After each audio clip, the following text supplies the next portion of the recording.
Urban was talking about at the end of the game when you guys were talking about what to do with the defense against Penn State. I think maybe people were talking about, should we try to blitz here? And he was saying, you said something just like let them go.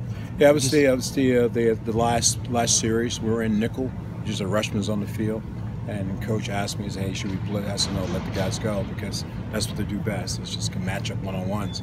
And so yeah, one-on-one matchup. They can't block all of us. 5 guys going at full, 4 guys going at full speed, and we got the matchup we wanted to get. The guys came through clean. With your 4 guys, do you feel like it's almost like you are blitzing?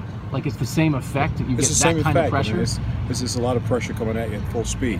You know, there's nobody twisting, there's nobody blitzing. It's just guys one-on-one. And we talk about beating one-on-ones, and that's the whole idea. It's when you're one-on-one.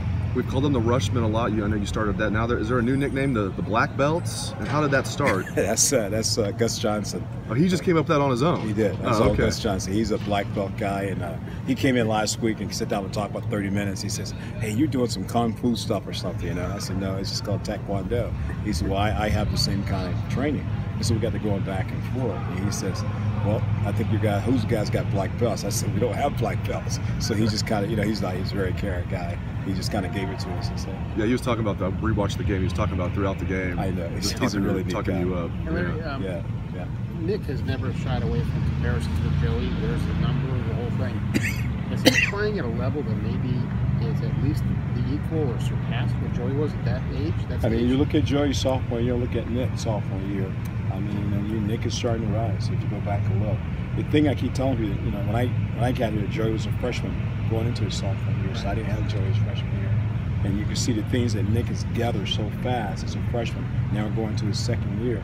His skill set is really rising. I think as you compare them, I think there are 2 different guys with the same skills. They got great hips, got great hands, great athletes, can explode. And I think that's what makes them guys. They're the same, but they are different. At what level is he playing?